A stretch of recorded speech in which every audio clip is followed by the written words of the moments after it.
Shalom. Selamat malam Bapak Ibu yang terkasih dalam Tuhan kita Yesus Kristus. Ibadah tutup tahun malam ini akan dilayani oleh Bapak Pendeta Inenga Swama bersama Ibu Pendeta Paulina Jastri Dangga. Dan tidak terasa kita sudah masuk dalam penghujung tahun 2022 dan sebentar lagi menghitung jam kita akan masuk dalam tahun 2023. Segala puji syukur bagi Tuhan yang selalu menyertai dan memberkati kita sepanjang tahun 2022 ini. Dengan sukacita kita songsong tahun 2023 dalam pengharapan kasih karunia dan damai sejahtera Tuhan Yesus Kristus tetap bersama kita. Untuk kita membuka ibadah tutup tahun pada malam hari ini, kita akan menyanyi Saatku Menyembah. Untuk itu jemaat saya undang bangkit berdiri.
Sidang jemaat, Tuhan berkenan hadir dalam persekutuan kita dalam ibadah tutup tahun ini. Sekarang kita berada di hadapan-Nya. Marilah kita merendahkan diri dan mengaku dengan bersama-sama mengucapkan bahwa pertolonganku datang dari Tuhan yang menjadikan langit dan bumi. Ia tetap setia untuk selama-lamanya. Salam sejahtera dari Allah, Bapa, Putra, Roh Kudus kepada saudara-saudari sekalian. Salam sejahtera bagi saudara juga.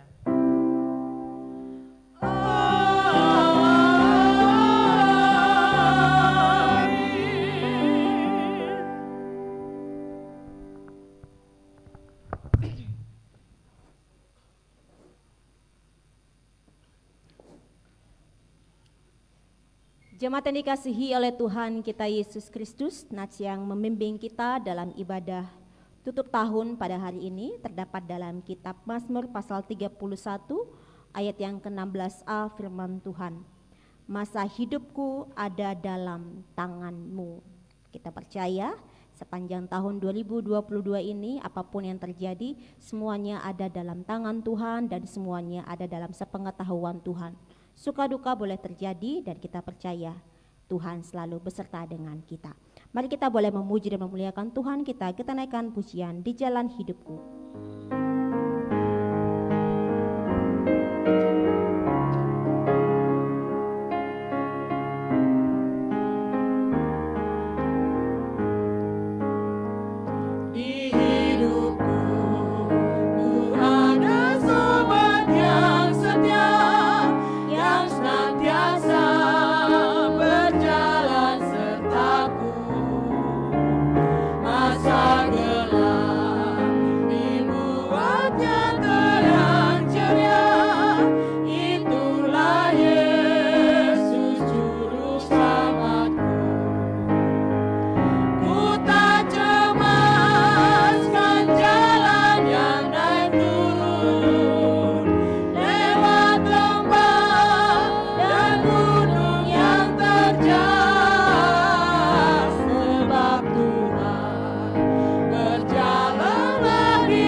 Mari bersama-sama kita menaikkan doa ungkapan syukur kepada Tuhan dan juga doa pengakuan dosa. Kita berdoa. Kami sungguh bersyukur memiliki Tuhan yang setia, sobat yang setia yaitu Tuhan Yesus Kristus yang boleh menyertai kami sehingga kami tidak mengalami kecemasan yang berlebihan Tuhan di dalam menapaki perjalanan hidup kami sepanjang tahun 2022. Kami bersyukur Tuhan atas pemeliharaan Tuhan. Terima kasih untuk penyertaan Tuhan yang boleh kami alami bersama-sama. Dan dalam perjalanan kami sepanjang tahun 2022 ini Tuhan, dalam perenungan kami pribadi lepas pribadi, kami sadar, kami tahu bahwa kami adalah orang berdosa. Kami melakukan kesalahan di hadapan Tuhan. Dan kami datang ke hadapan-Mu Tuhan. Kami mengakui, kami melakukan kesalahan baik itu lewat sikap hati kami, tutur kata kami, pikiran kami, bahkan perbuatan kami sehari-hari Tuhan. Baik itu kepada orang-orang terdekat kami, ataupun rekan-rekan sekerja kami, ataupun orang-orang di sekitar kami Tuhan. Kami mengakui, kami melakukan kesalahan di hadapan-Mu Tuhan. Bahkan ketika kami boleh berjanji, berkomitmen di hadapan Tuhan untuk melakukan sesuatu untuk menyenangkan hati Tuhan. Namun dalam perjalanannya kami enggan untuk melakukannya. Kami merasa kami tidak mampu dan kami menstop itu Tuhan. Kami mohon ampun Tuhan atas segala kelemahan kami ini Tuhan. Bahkan ketika kami sudah berkomitmen untuk tidak lagi melakukan kesalahan yang sama, tapi kami masih melakukannya Tuhan. Kami sadar kami lemah Tuhan, dan kami mohon pengampunan-Mu Tuhan. Ampunkanlah segala kesalahan kami, sucikan dan kuduskanlah kami Tuhan. Di dalam nama Tuhan kami, Yesus Kristus. Dengarkanlah doa kami ini Tuhan. Amin. Dan Bapak Ibu, saudara dan saudari sekalian, kita boleh menutup tahun ini, boleh mengakui segala kesalahan kita di hadapan Tuhan. Dan berdasarkan firman Tuhan dalam kitab 1 Yohanes pasal 1 ayat 8, 9, di situ dikatakan, jikalau ada orang yang mengatakan bahwa dia tidak berdosa, dia menipu dirinya sendiri. Dan kita tahu bahwa kita tidak menipu diri kita sendiri. Dengan cara kita boleh datang kepada Tuhan, kita sudah mengakui segala kesalahan kita kepada Tuhan. Dan ayat 9 dikatakan, jikalau kita sudah mengakui segala kesalahan kita, Allah adalah setia dan adil. Ia memberikan pengampunan bagi kita, Ia menyucikan kita dari segala kejahatan kita sekalian. Kiranya ini boleh menjadi berita yang boleh menenangkan hati Bapak Ibu Saudara dan Saudari sekalian. Dan saya menyampaikan pengampunan dosa berlangsung dan hanya terjadi di dalam nama Tuhan kita Yesus Kristus, Sang Juru Selamat. Amin. Dan saya berharap ini sudah ditutup ya, kesalahan ini. Dalam artian jangan ingat-ingat lagi kesalahan kita. Tahun besok masuk, jangan ingat-ingat lagi, tapi boleh memulai sesuatu yang baru bersama-sama dengan Tuhan. Saya mengundang kita semua boleh bangkit berdiri dan katakan di kesamping dan ke kiri, Tuhan sudah mengampunimu. Tuhan sudah mengampunimu, Tuhan sangat mengasihimu.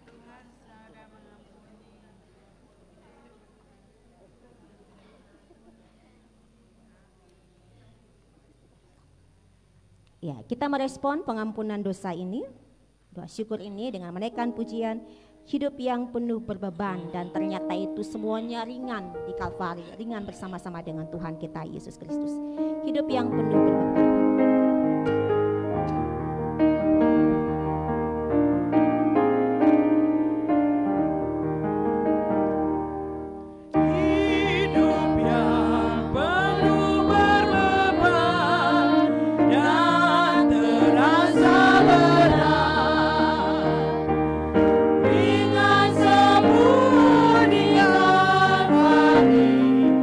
Karena Yesus tetap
Kita akan mendengarkan persembahan pujian dari vokal grup Mawar Saron. Dipersilakan dengan judul Bapa Kau Setia.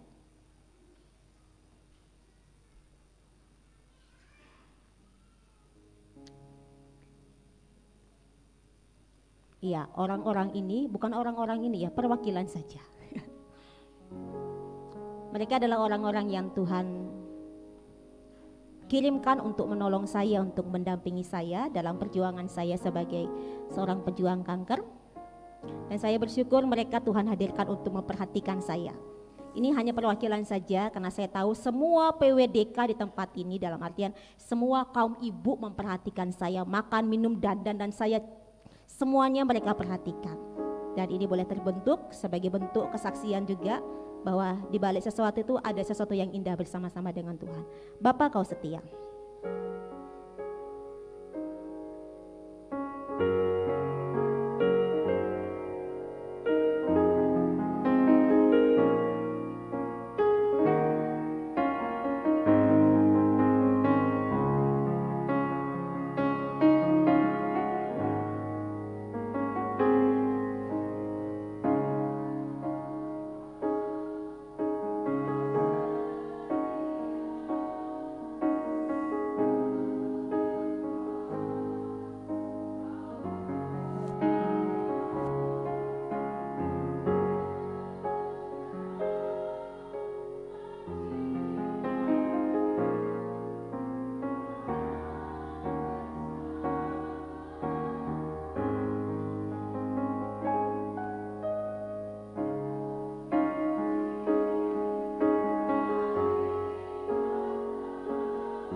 kasih untuk pujian dari Mawar Saron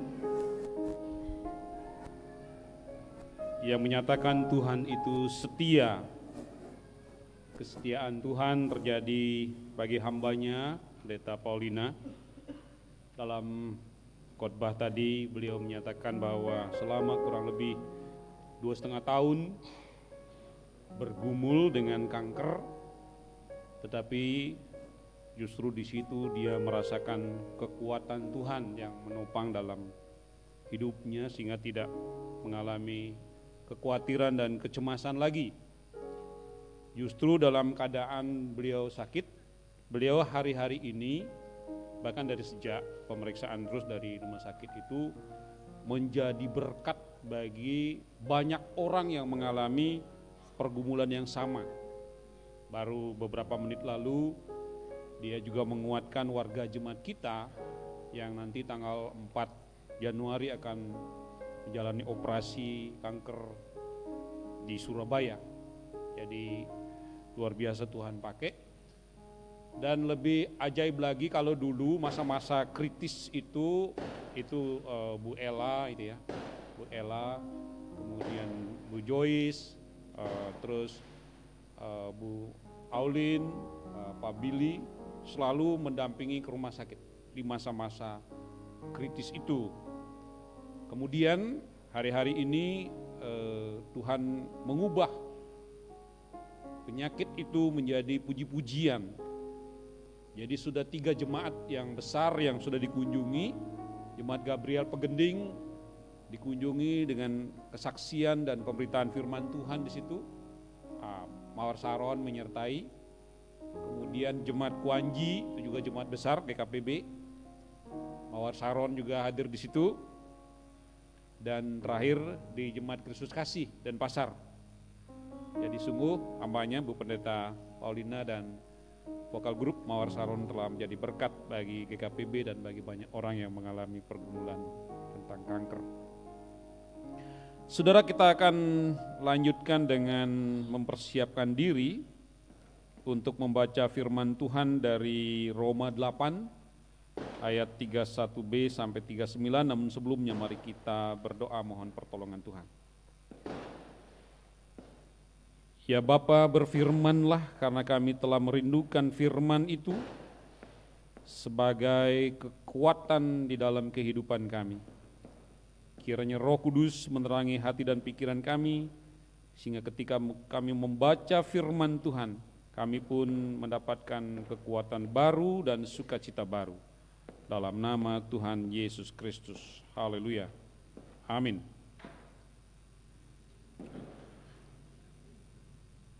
Roma 8 ayat 31b sampai ayat yang ke-39, demikian bunyi firman Tuhan.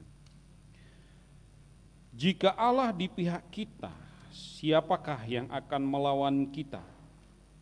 Ia yang tidak menyayangkan anaknya sendiri, tetapi yang menyerahkannya bagi kita semua, bagaimanakah mungkin ia tidak mengaruniakan segala sesuatu kepada kita bersama-sama dengan Dia?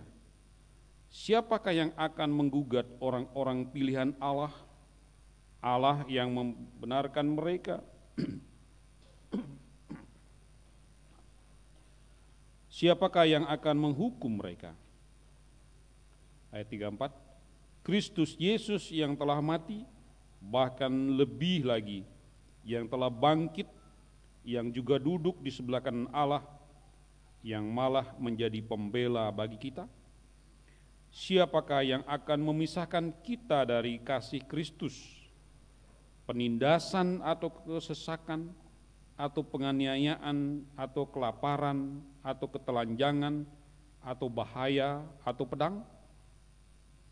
Seperti ada tertulis, oleh karena engkau kami ada dalam bahaya maut sepanjang hari. Kami telah dianggap sebagai domba-domba sembelihan. Tetapi dalam semuanya itu kita lebih daripada orang-orang yang menang oleh Dia yang telah mengasihi kita. Sebab aku yakin bahwa baik maut maupun hidup, baik malaikat-malaikat maupun pemerintah-pemerintah, baik yang ada sekarang maupun yang akan datang. Atau kuasa-kuasa baik yang di atas maupun yang di bawah maupun sesuatu makhluk lain tidak akan dapat memisahkan kita dari kasih Allah yang ada dalam Kristus Yesus Tuhan kita. Saudara, demikianlah pembacaan firman Tuhan. Berbahagialah setiap orang yang memelihara firman ini dan melakukan dalam hidupnya hari lepas hari. Haleluya. Haleluya, haleluya, haleluya.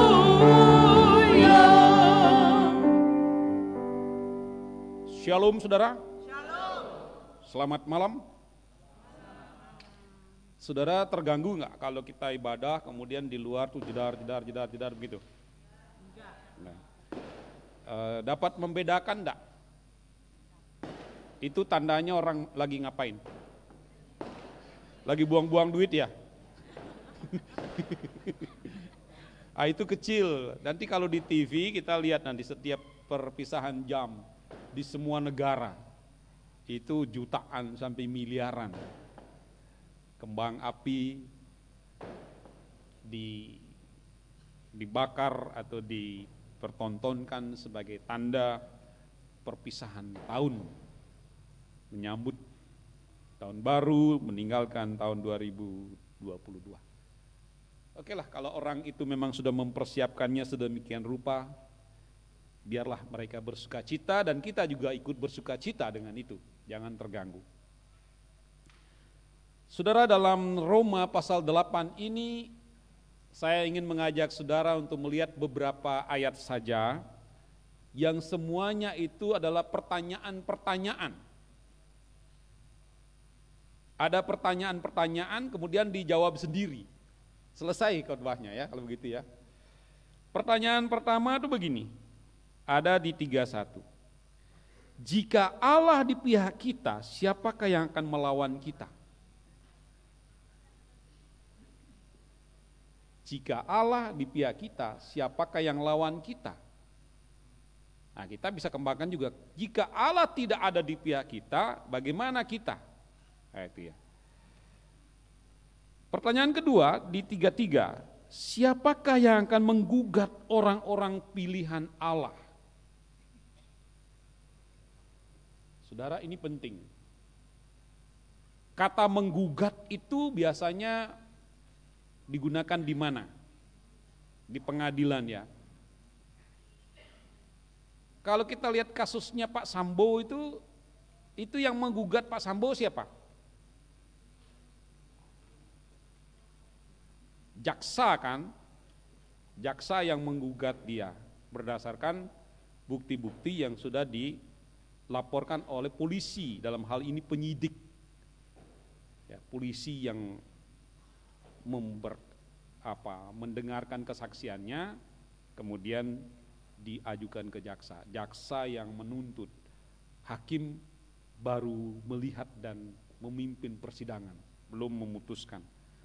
Dan sekarang ini masih di kasus ahli-ahli, baik ada yang meringankan maupun yang memberatkan. Oke, jadi kata menggugat itu kita biasa kenal di pengadilan. Tetapi ada juga kata menggugat ini di tempat-tempat kerja kita. Di keluarga kita masing-masing terkaitan dengan waris. Ya, terkaitan dengan harta kekayaan yang ditinggalkan oleh leluhur kita. Ada orang merasa tidak diperlakukan dengan baik, dia menggugat kepada saudaranya sendiri. Bahkan mungkin menggugat kepada orang tuanya. Oke, kata menggugat kita skip dulu, kita lewat dulu ke ayat yang ke-35. Siapakah yang akan memisahkan kita dari kasih Kristus? Ini masih mirip dengan ayat yang ke-31. Jika Allah di pihak kita, siapakah yang akan melawan kita? Tapi di sini di stressing memisahkan. Kalau tadi kita lihat kata menggugat, kalau di sini memisahkan. Siapakah yang memisahkan kita dari kasih Kristus? Kesemuanya itu saudara-saudara dijawab di pasal 3, di ayat 39 bagian B. tidak akan dapat memisahkan kita dari kasih Allah. Semua itu, semua pertanyaan tadi itu. Termasuk juga penekanannya di dalam ayat yang ke-35 itu, penindasan tidak. Penindasan, sakit penyakit tidak. Nah, contohnya tadi yang sudah disaksikan oleh Ibu Pendeta. Sakit penyakit tidak bisa memisahkan seseorang dari kasih Allah. Tapi justru sebaliknya, kalau orang itu bisa bersyukur, bisa mengambil sesuatu yang bermakna dari situ, bahkan menjadi kekuatan, menjadi kesaksian yang hidup. Kesesakan, pada saat mana kita sesak, saudara? Sesak pada saat yang paling sering orang itu sesak pada saat dia ditinggal oleh kekasih, orang tua, orang yang disayang, di situ sesak betul. Pada saat melihat perilaku yang tidak menyenangkan di hati, tiba-tiba jadi sesak itu dada kita atau nafas kita. Apakah itu memisahkan kita dari kasih Allah? Jawabannya juga tidak. Penindasan tidak, kesesakan tidak, penganiayaan. Saudara, hari-hari ini kita semakin enak menjadi orang Kristen. Apalagi kalau kita tidak berani menginjil, takut memberitakan Injil. Apalagi takut mengakui sebagai orang Kristen. Enggak ada penganiayaan. Malah pujian mungkin ada. Oh, kamu tuh orang Kristen, tapi kamu senang judi juga ya. Gitu misalnya. Kamu orang Kristen tapi senang ke tempat-tempat pelacuran juga ya. Ah, itu jadi di situ enggak ada penganiayaan. Karena udah sami mawon, sama gitu.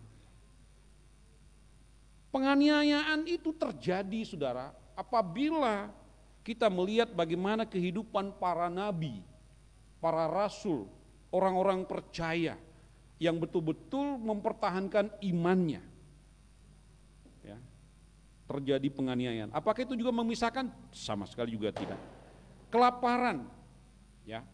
Kemarin ketika Covid, saudara, terjadi kelaparan di beberapa tempat. Bisa dibayangkan, tidak ada tabungan, tiba-tiba harus diam di rumah, tidak boleh keluar. Jalanan sepi, toko pada tutup, semua tempat kerja tutup, sementara di rumah tidak ada apa-apa. Kelaparan, bisa iya. Selama Covid ini mungkin banyak orang yang mengalami kelaparan. Tetapi apakah orang mati kelaparan? Di beberapa tempat barangkali ya. Ada yang mengalami gizi buruk, ada. Tetapi di Bali saya tidak mendengar itu. Ya. Mungkin ada di beberapa tempat, tapi di Bukit Doa, justru pada saat kita merasa ada kelaparan, gereja bisa menyediakan beras waktu itu. Jadi kelaparan pun tidak memisahkan kita dari kasih Allah. Ketelanjangan, ada nggak yang melihat orang naked atau telanjang? Di depan ini ada orang telanjang dua itu, kakek-kakek itu. Kadang-kadang kita tolong, dia nggak mau ditolong. Gitu. Ya, dia mintanya duit gitu ya. Ya itu. Jadi keluarganya di mana ini? Kadang-kadang saya pikir begitu. Mau dikasih pakaian tidak mau. Ya, karena dia sudah merasa nyaman dengan itu. Tapi secara umum semua orang berpakaian, bahkan mungkin di perayaan ini ya sesuai dengan warnanya. Kalau putih putih, nah, kalau merah merah, hijau hijau. Jadi berarti pakaiannya banyak itu. Ya. Majelis sudah umumkan nuansanya Natal gitu. Natal itu warnanya kan putih, merah, hijau gitu yang untuk tahun ini. Jadi ganti-ganti semua. Jadi ya hari ini bebas gitu ya. Hari ini bebas. Ketelanjangan tidak memisahkan kita dari kasih Allah. Bahaya, pedang. Atau mungkin ganti pedang itu bom atau apa. Kita puji Tuhan ya, tahun ini Natalan kita aman banget. Senang sekali polisi, TNI, Polri begitu sigap. Dan pemerintah juga semakin adil mereka. Bayangkan kalau kita punya wali kota seperti Pak Gibran ya, di Solo itu. Jalan-jalan kan sudah seperti di Singapura, seperti di luar negeri. Pada saat Natal dipasang lampu-lampu, pohon terang dan sebagainya. Suatu terobosan yang luar biasa. Dan tidak ada yang protes tentang hal itu. Ini bagus banget ya. Jadi tidak ada ancaman. Nah, saudara-saudara, kalau tidak ada yang memisahkan kita dari Allah, bagaimana sikap kita? Apakah cukup santai-santai saja dan tenang-tenang saja? Saya ingin kembali kepada ayat 1, saudara. Ayat 1, 2, dan 5. Sekalipun Paulus mengatakan kepada umat Tuhan di Roma, dan saya kira malam ini juga firman ini bicara kepada kita. Tidak ada yang dapat memisahkan kita dari kasih Allah. Itu bukan berarti orang Kristen, orang percaya, dia bisa santai dan bisa lengah dalam hidupnya. Tidak bisa, saudara. Karena apa, saudara? Karena setan itu, dia ada di dunia ini memang ditaruh gitu ya. Tidak dibunuh. Yesus pun kita lihat tidak pernah membunuh setan. Murid-murid, nabi-nabi nggak pernah, udah mati setannya, bunuh, nggak ada. Paling diusir. Karena memang setan itu rupanya dibiarkan ada di dunia ini, apa di Bali, ya di Bukit Doa ini, supaya apa? Supaya dia mengawasi apakah orang-orang Bukit Doa dan simpatisannya atau orang-orang Kristen itu sungguh-sungguh percaya dan berpegang pada imannya. Di situ poinnya, saudara. Apakah dia hidup oleh kedagingannya atau oleh pimpinan Roh Kudus? Oleh karena itu saya kembali kepada ayat 1, 2, dan yang 5 bunyi begini. Demikianlah sekarang tidak ada penghukuman bagi mereka yang ada di dalam Kristus Yesus. Ini penting, saudara. Kadang-kadang sikap hidup kita orang Kristen suka menuduh orang lain. Orang lain yang sudah bertobat, orang lain yang sudah susah payah memperbaiki diri, kita mengingatkan dia akan kesalahannya. Itu enggak boleh. Karena tidak ada lagi penghukuman. Tugas kita di situ, saudara, untuk menolong mereka yang pernah jatuh. Apalagi mungkin kita yang pernah jatuh. Diingatkan tidak ada lagi penghukuman. Jangan sampai itu dibangkitkan. Ayat 2, Roh yang memberi hidup telah memerdekakan kamu dalam Kristus dari hukuman dosa dan hukuman maut. Saudara, ini modal kita. Modal kita memasuki tahun 2023.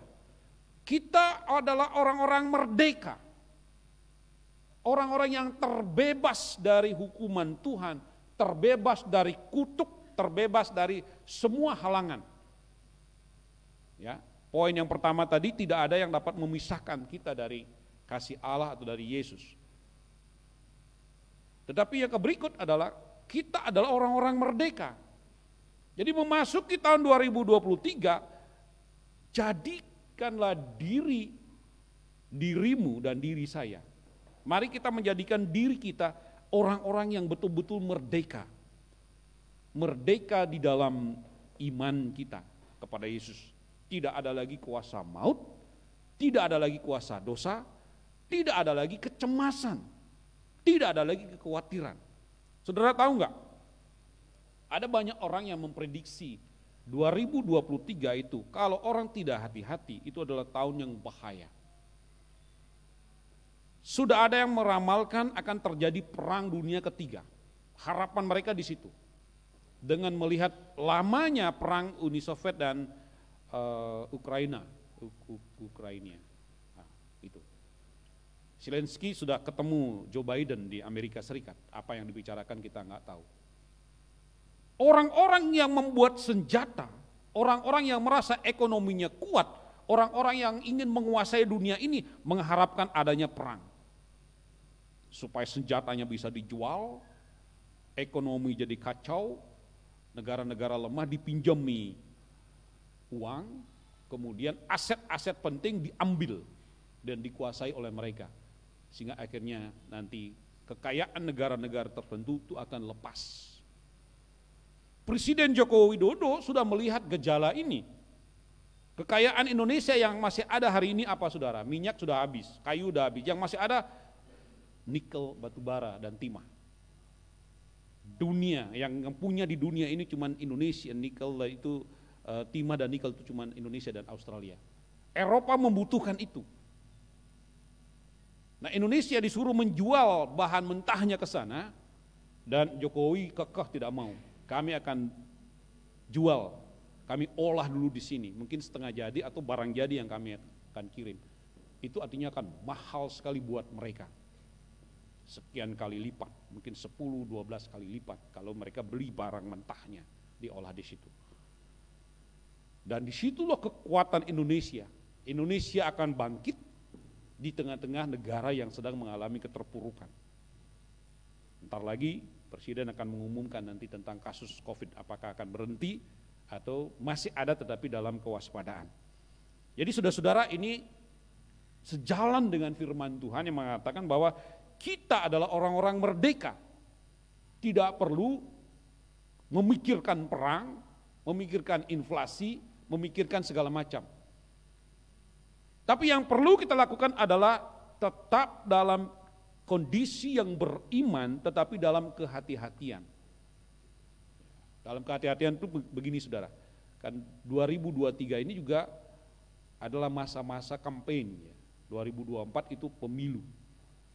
Kita kalau tidak bisa menempatkan diri, kalau tidak kokoh pendirian kita, ya 17 partai apa 18 dulu kan cuma 3 ya. Golkar, PDI, P3. Habis itu naik lagi menjadi berapa? 7 atau 5. Sekarang ini 17, makan pantai apa yang kemarin tokoh tua itu yang ngomel-ngomel sudah lolos itu ya. Katanya di 2 provinsi sudah lolos, jadi 18 sudah. Bisa dibayangkan saudara, 18 partai akan menyasar seluruh warga masyarakat Indonesia dan memberikan iming-iming. Tentu di situ ada iming-iming. Mari ikut kami, pasti nanti jaya. Ikut kami, pasti nanti akan keadaan lebih baik. Kita saudara-saudara kalau tidak menjadi orang yang merdeka di dalam iman, merdeka sebagai bangsa dan negara, akan menjadi sasaran empuk bagi partai-partai ini. Kita akan bisa perang saudara. Istri akan memilih warna kuning misalnya, yang satu memilih warna merah, yang satu memilih warna putih, yang satu memilih warna hijau. Udah, cakar-cakaran lah di rumah. Itu jangan terjadi saudara. Firman Tuhan lebih awal sudah mengatakan, hei kamu adalah orang-orang merdeka. Jangan mau dihancurkan rumah tanggamu dan keluargamu oleh politik. Kalau bisa sih satu hati. Tapi repot juga satu hati, tetangga tidak satu hati dengan kita. Bisa dibayangkan kalau saudara ada di komunitas, naik benderanya di situ, warnanya tertentu. Saudara pilihan saudara lain, pasti takut menaikkan bendera. Ini juga tidak mudah saudara. Tetapi kembali kepada teks di awal, tidak ada yang dapat memisahkan. Kalau kita memiliki kekuatan iman, kalau kita tetap percaya kepada Tuhan, maka kita akan selamat. Ayat yang terakhir di ayat yang kelima. Sebab mereka yang hidup menurut daging memikirkan hal-hal yang dari daging, mereka yang hidup menurut roh memikirkan hal-hal yang dari roh. Saudara, saya ingin mengajak saudara memasuki tahun 2023 meninggalkan kehidupan kedagingan. Lebih jelas apa itu hidup di dalam daging, baca Galatia pasal 5 ayat 16 sampai selesai. Nanti di situ akan dijelaskan kedagingan ini, roh ini. Tetapi saya membuka saja clue-nya di ayat yang kelima ini. Mereka yang hidup menurut daging memikirkan hal-hal yang dari daging. Kalau kita memikirkan kedagingan itu saudara, yang kita mikirkan itu ini. Skin kita, yang penampilan luar.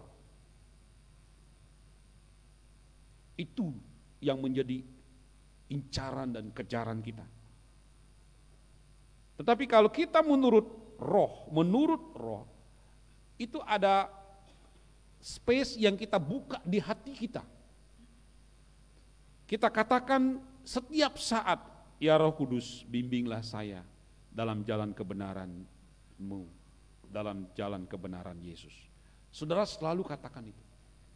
Setiap kali ada pencobaan yang ingin menggoda saudara secara kedagingan, saudara katakan, ya Roh Kudus, bimbinglah aku.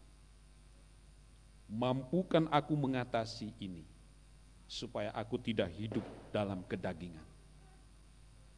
Orang-orang yang tidak hidup dalam kedagingan, itu kerohaniannya akan lebih matang. Dan hidup kesehariannya juga akan lebih matang, karena dia gak mau pusing dengan apapun. Dia gak mau pusing dengan hal-hal yang menyangkut materi, apalagi materi itu tidak diperlukan dalam hidupnya. Yang membuat kita susah di masa lalu apa? Dan dibongkar itu, dan dibongkar dan ditelanjangi di masa Covid apa? Kita tidak punya kekuatan fondasi yang cukup bagus, tapi hidup kita glamor. Seolah-olah kita punya mobil mewah, seolah-olah kita punya rumah yang bagus, seolah-olah kita punya pekerjaan yang mapan. Begitu Covid, krek, 3 bulan udah kolaps kita. Nggak ada tabungan, ternyata cicilan di mana-mana, dan akhirnya di situ banyak yang orang stres. Itulah contoh saudara orang yang hidup dalam kedagingan. Dia membiarkan dirinya disenangkan untuk hal-hal yang sesaat, yang sebenarnya tidak bermanfaat. Tetapi coba lihat orang-orang yang tenang di dalam masa Covid itu. Dia nyantai aja, mau 3 bulan lockdown udah gak pusing. Makanannya sederhana dan tabungannya ada. Dia kalau tidak tabungan dalam bentuk uang, dia punya emas, atau dia punya tanah, atau dia punya rumah, atau dia punya kos-kosan, aman dia. Tidak terjadi pusing. Tetapi orang yang hidup dalam kepalsuan, yang hidup dalam kedagingan, di situ yang paling berbahaya. Kolaps dia, enggak punya apa-apa. Nah, oleh karena itu saudara, itu pembelajaran bagi kita 2019, 2020, 2021, 2022. 2023 kita sudah punya bekal. Kita sudah punya pengalaman, sudah punya experience bagaimana kehidupan yang dihidupi dengan kedagingan itu. Jadi hiduplah menurut roh. Kalau kita menurut roh, kekuatan Allah ada di dalam diri kita. Apapun yang terjadi nggak menarik, nggak menarik. Saya sebenarnya punya kerinduan saudara. Dulu ketika saya menjadi sekolah teologi ya, begitu saya menjadi pendeta ditabiskan, pakaian saya hanya satu, putih gitu ya. Karena saya lihat di sebelahnya, di kawan saya itu pakaiannya cuma kuning. Dia cuma punya 4 pakaian itu. Kadang dia pakai tidur, dia pakai untuk kantor, dia pakai untuk jalan. Cuman itu, rambutnya pelontos. Jadi nggak ada lagi. Saya tadinya kepinginnya begitu. Cuman sayang ini orang-orang ini pada pamer atau pada apa itu ya. Setiap kali saya itu dia hadiahi batik, endak dulu. Baju, sehingga baju itu berlemari-lemari itu. Bayangkan aja 30 tahun saya jadi pendeta. Saya kosongkan 1 lemari, saya bagi itu, habis datang lagi. Ini begini-begini dia. Padahal saya kepinginnya cuman putih aja gitu. Makanya rambut saya biarkan putih, ini yang gak bisa diganggu nih, putih dia. Jadi sebenarnya simple saudara. Saya membayangkan betapa simpelnya kita, betapa sederhananya kita, betapa bahagianya kita kalau kita cukup 1 aja. Ya. Mungkin saya naonnya sekarang ini, saudara-saudara kalau punya berkat janganlah kasih saya kain, hadiah apa segala macam, baju dan sebagainya. Ya, yang lain aja dah. Karena apa saudara? Itu saya tidak perlukan sebenarnya. Ya, tapi kalau dikasih, aduh itu susah saya. Kalau dikasih, kalau saya nggak pakai, dikira saya nanti nggak menerima berkat. Tapi kalau saya terima, aduh saya nggak perlu loh sebenarnya ini. Jujur saya nggak perlu, karena saya cukup dengan yang putihan aja sudah cukup. Putih aja ada 1 lemari dia. Ya. Mau cari lagi sebenarnya yang model-model, modelnya begitu-begitu aja, begini aja pakai kera begini. Ini apa kalau saya katakan begini saudara? Saya ingin mau mengatakan bahwa saya tidak ingin hidup dalam kedagingan saya. Kedagingan itu akan membuat kita tidak bisa tidur, kita bisa mencelakakan diri, ya, di Alkitab katakan begitu. Lebih mengorbankan diri. Coba aja lihat misalnya, orang-orang di tahun baru ini, coba kalau dia di hotel, kan dia lebih mau pesta-pesta di situ, mau senang-senang. Padahal lebih penting datang ke gereja, menurut saya. Dapat uang 1 juta, 2 juta dalam satu malam, itu menjadi apa? Menjadi kedagingan, karena dia tidak bisa membedakan mana yang untuk Tuhan dan mana untuk kedagingan. Uang itu kan untuk kedagingan, pesta-pesta itu kan untuk kesenangan. Siapa yang disenangkan? Diri sendiri, saudara. Kalau saudara bisa bikin pesta di hotel, ya nanti malam ini kalau ada yang ke hotel janganlah bikin pesta. Minum-minum jangan sampai mabuk ya, sedikit-sedikit ya, 1-2 gelas lah. Jangan sampai mabuk.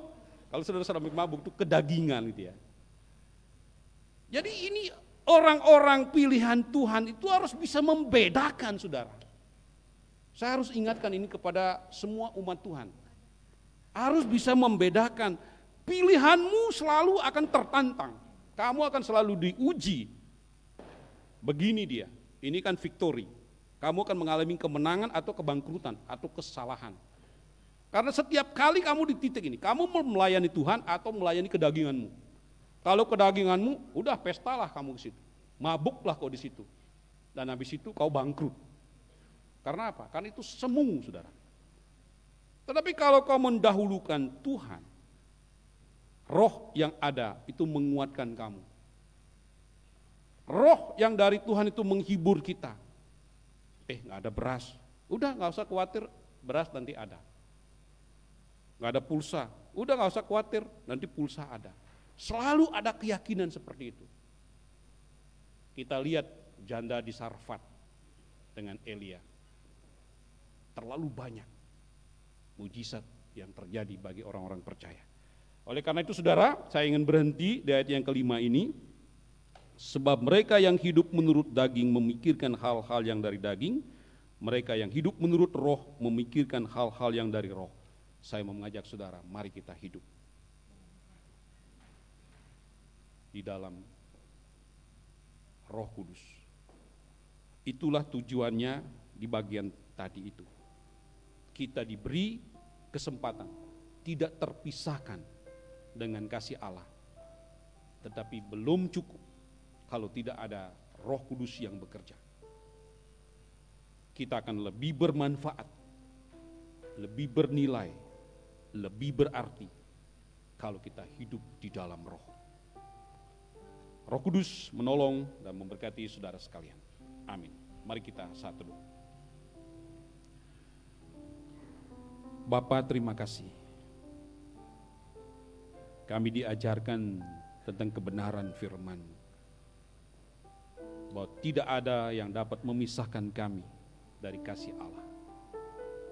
Penganiayaan, penderitaan, kelaparan, ketelanjangan, penyakit, dan berbagai hal lain, pedang, perang, dan seterusnya. Tetapi kami diberi kesempatan untuk memasuki tahun 2023 supaya kami hidup di dalam roh. Kami tidak hidup dalam kedagingan kami.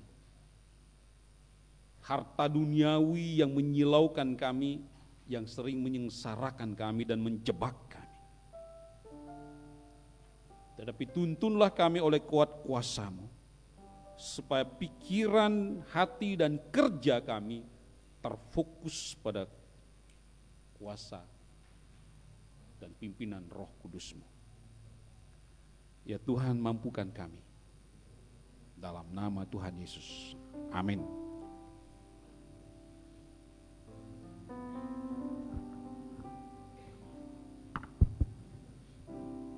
Sidang jemaat saya undang bangkit berdiri. Sebagai orang percaya di segala abad dan tempat, marilah kita mengakui pengakuan iman rasuli dengan mengucapkan, Aku percaya kepada Allah, Bapa yang Maha Kuasa, Khalik langit dan bumi, dan kepada Yesus Kristus, anak yang tunggal Tuhan kita, yang dikandung daripada Roh Kudus, lahir dari Maria, yang menderita di bawah pemerintahan Pontius Pilatus, disalibkan, mati dan dikuburkan, turun ke dalam kerajaan maut. Pada hari yang ketiga, bangkit pula dari antara orang mati, naik ke surga, duduk di sebelah kanan Allah, Bapa yang Maha Kuasa, dan akan datang dari sana untuk menghakimi orang hidup dan yang mati. Aku percaya kepada Roh Kudus, gereja yang kudus dan am, persekutuan orang kudus, pengampunan dosa, kebangkitan daging, dan hidup yang kekal. Jemaat dipersilakan duduk kembali. Kita masuk dalam warta jemaat. Diingatkan kembali bahwa ibadah buka tahun atau ibadah tahun baru besok Minggu 1 Januari diadakan 2 kali, yaitu jam 8 pagi dan jam 6 sore dengan dress code nuansa putih. Mohon perhatian dari seluruh warga jemaat. Demikian warta jemaat malam ini.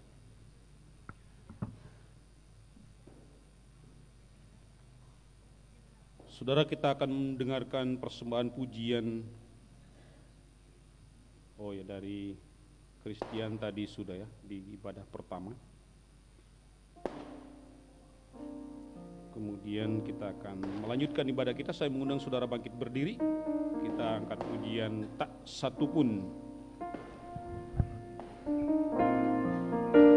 Ini lagu ini adalah dari Roma 8 ayat yang ke-31 tadi. 33 dan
angkat lagi sekali dari ayat 1 sampai refrennya lagi.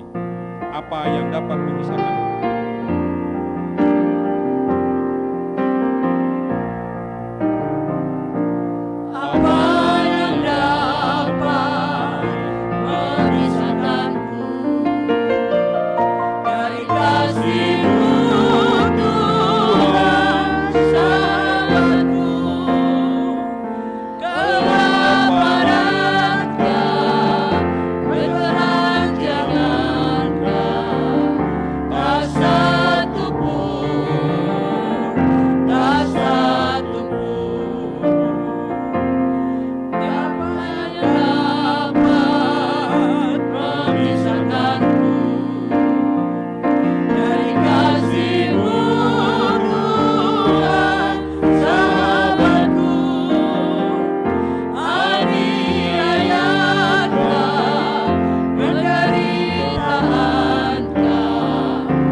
ada hubungan keluarga, pegang tangannya erat-erat pasangan saudara masing-masing atau sahabat saudara. Ayat yang ketiga, apa yang dapat memisahkan? Mari kita angkat sambil menyanyi, peganglah tangan pasangannya erat-erat.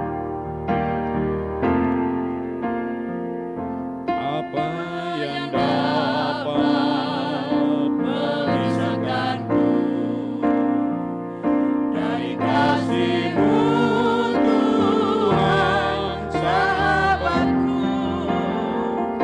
Sakit, penyakit, pencobaan, tak satu pun, tak satu pun, tiada satu pun seperti Kau Yesus, Kau sahabat yang sejati. Dalam bahaya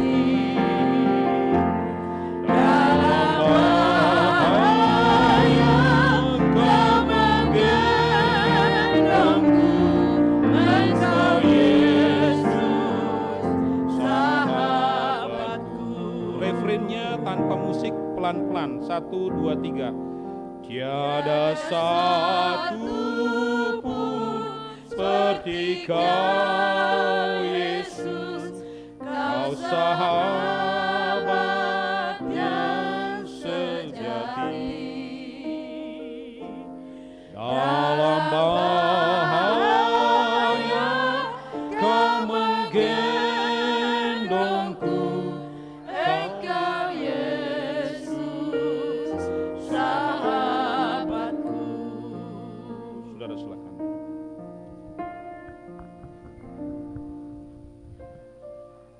Kita berdoa. Saudara berdoalah dulu. Naikkan ucapan syukur saudara. 12 bulan Tuhan sudah sertai kita dari Januari sampai Desember. Naikkan ucapan syukur saudara atas pertolongan Tuhan, atas kasih sayang Tuhan, dan atas berkat-berkat Tuhan.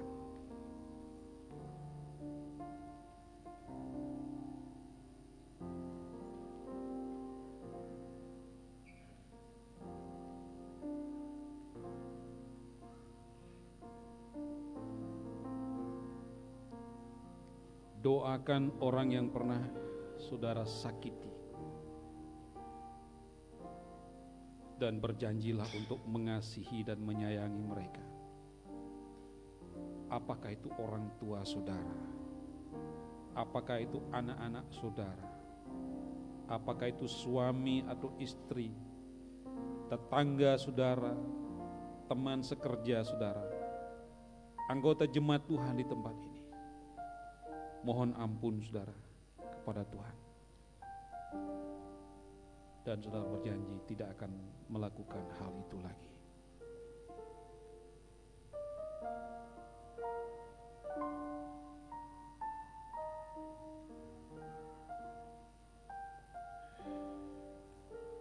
Yang terakhir, mohonlah kekuatan Tuhan. Jika saudara diizinkan menerima rahmat Tuhan, memasuki tahun baru 2023, mohon kekuatan Tuhan untuk menopang saudara, untuk menopang hidup saudara, suami saudara, istri saudara, anak-anak saudara, dan orang tua saudara. Saudara perlu bergandengan tangan dengan mereka, satu hati, satu jiwa, satu pengharapan, untuk melayani Tuhan dengan lebih sungguh lagi, melayani kekasih-kekasihmu, suami, istri, orang tua, anak-anak, melayani di gereja. Apakah saudara sebagai pengurus kategorial, sebagai majelis jemaat, pelayanan sekecil apapun yang saudara terima, saudara berjanji untuk dapat menuntaskannya dengan baik. Nanti ketika saudara pulang, kembalilah saudara berdoa. Mintalah kesehatan, mintalah kekuatan, mintalah Roh Kudus untuk menguasai hidup saudara. Mintalah berkat-berkat Tuhan yang saudara perlukan.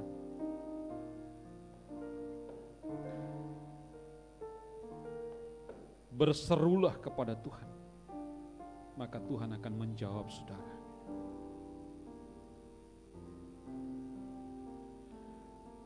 Bapa, lihatlah akan hati anak-anak-Mu. Engkau telah menebus mereka dengan darah-Mu yang mahal. Engkaulah yang telah membimbing mereka dari bulan Januari sampai di Desember tanggal 31 ini. Jika Engkau berkenan, esok mereka menerima hari baru, tanggal yang baru, bulan yang baru, dan tahun yang baru. Biarlah mereka menerima dengan hati yang baru, pengharapan baru dan sukacita yang baru. Mereka menjadi orang-orang merdeka, orang-orang yang penuh dengan pengharapan. Kami bersyukur untuk Indonesia, di bawah kepemimpinan Bapak Presiden Joko Widodo.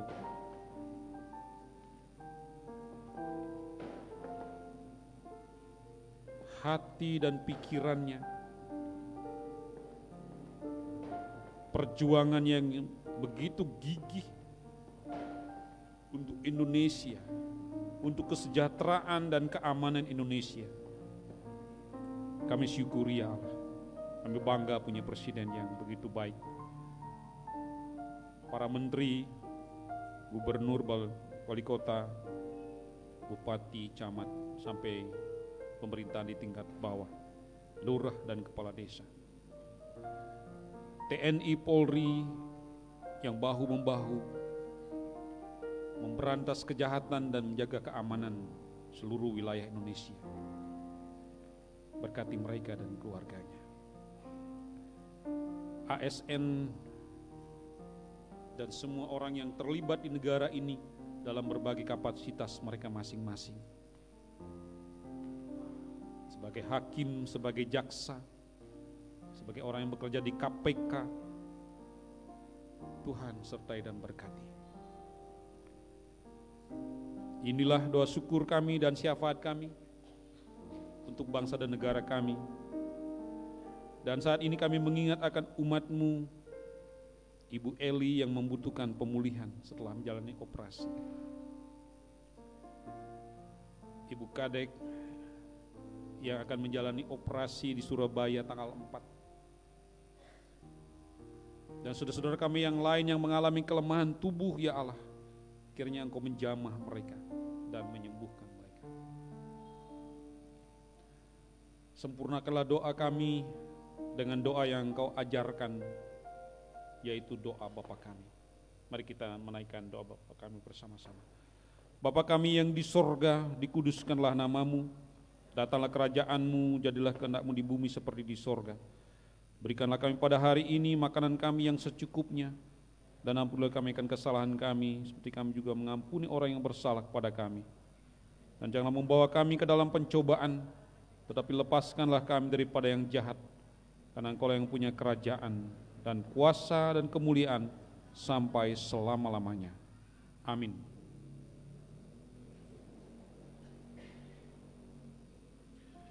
Saudara, kita akan mendengarkan pujian dari guru-guru sekolah minggu dengan judul lagu Segala Perkara Dapat Kutanggung.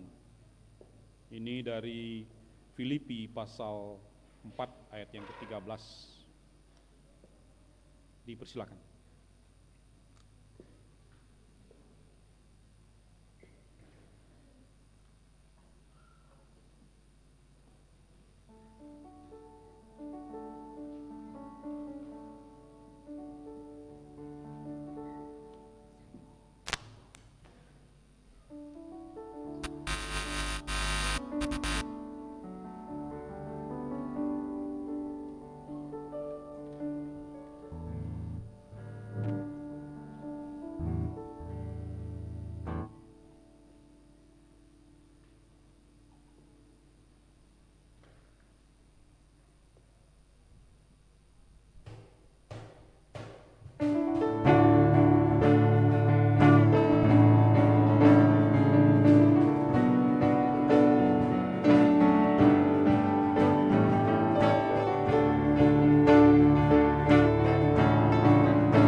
Terima kasih untuk pujian, segala perkara dapat kutanggung.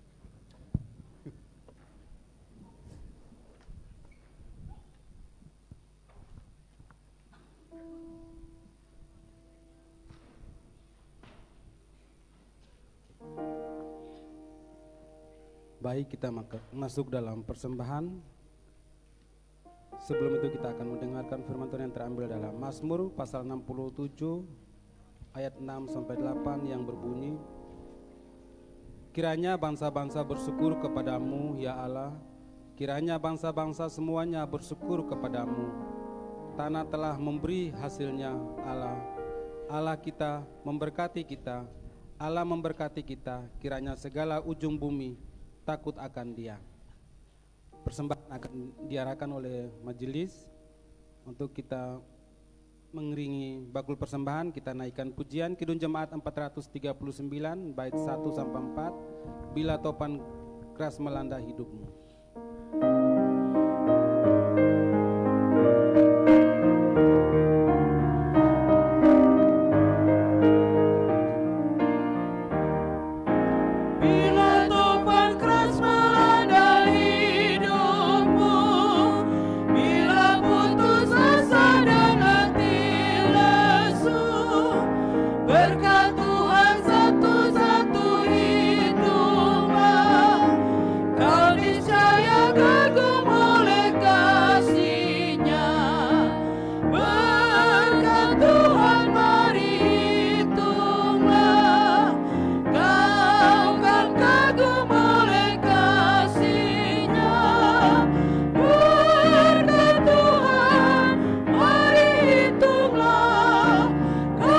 Saya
Jemaat saya undang bangkit berdiri.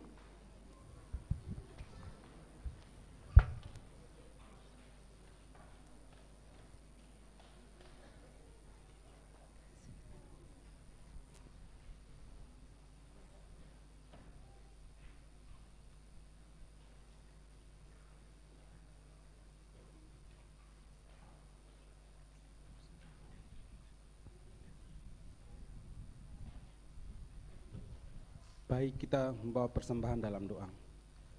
Segala puji syukur bagimu Bapa, Allah yang baik, Allah yang kami kenal dalam anak-Mu Yesus Kristus.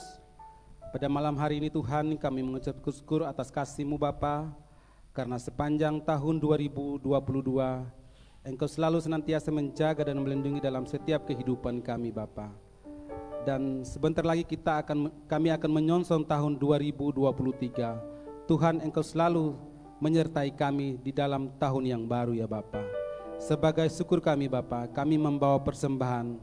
Bapa, Engkau jamah persembahan ini, biarlah persembahan ini kami pakai untuk pelayanan-Mu di gereja-Mu ini Bapa. Engkau berkati juga seluruh jemaat yang sudah ambil bagian. Tuhan, Engkau berkati usaha, pekerjaan, dan kesehatan Bapa. Di dalam nama Tuhan Yesus, haleluya, amin. Jemaat tetap berdiri, kita akan menutup ibadah pada malam hari ini. Kita akan bernyanyi berkat kemurahan-Mu.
Tuhan Yesus sangat baik, bahkan teramat baik. Masukilah tahun baru dengan kekuatan kasih dari Kristus. Dan saya berharap kehidupan saudara, kehidupan kita semua diberkati di sepanjang tahun 2023. Arahkanlah hatimu kepada Tuhan dan terimalah berkat-Nya. Tuhan memberkati dan melindungi saudara. Tuhan menyinari saudara dengan wajah-Nya dan memberi saudara kasih karunia. Tuhan menghadapkan wajah-Nya kepada saudara dan memberi saudara damai sejahtera serta berkat-berkat yang melimpah, kini kekal selama-lamanya. Haleluya. Amin.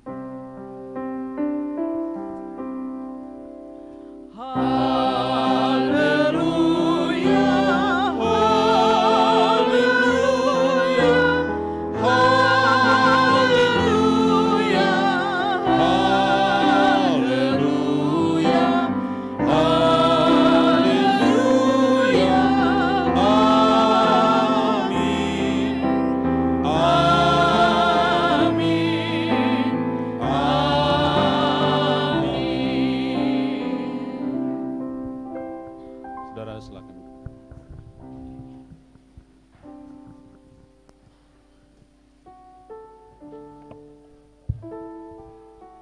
saat teduh bagi kita semua.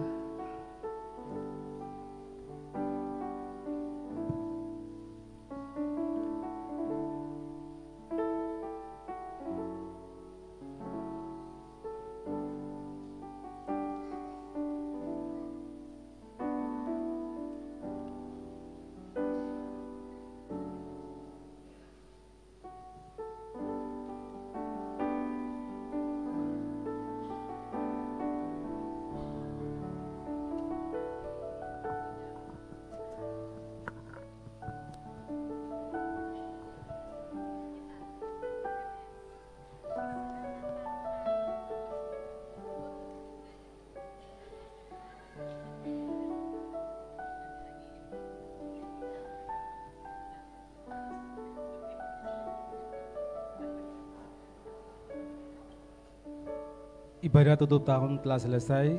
Selamat menyongsong tahun 2023.